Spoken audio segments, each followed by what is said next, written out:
Hi there, my name is Dr. Deanna Mosquera, and I am one of the gastroenterologists at the Baylor Scott White Fort Worth office.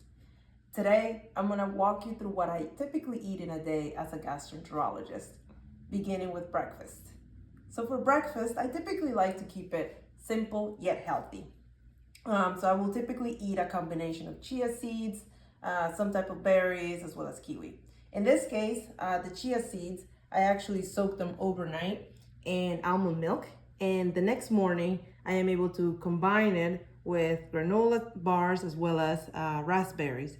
This actually makes for a very delicious meal, which is full of fiber, and I like to complement it with kiwi, which is also a good source of fiber as well as vitamin C. This meal typically makes for a good source of energy for the day. For lunch, I typically like to eat something that is going to be quick and healthy. Usually during lunchtime, I am at the office, so time is of the essence. So my lunch typically looks like a variation of either a chicken salad, to which I add different things. In this case, it's a Caesar chicken salad that includes the usual ingredients like lettuce, chicken, croutons, and then I also added some bell peppers as well as corn, just to add some variation, but still keeping it healthy. With my major meals, I also like to make sure I drink plenty of water. Staying hydrated is also very important for our gut health, as well as making sure that we have regular bowel movements.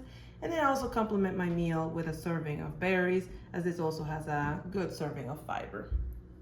And lastly, for dinner, it is usually my heavier meal of the day.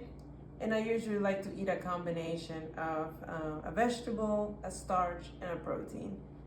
In this case, I chose to make grilled salmon, mashed potatoes, as well as sauteed asparagus.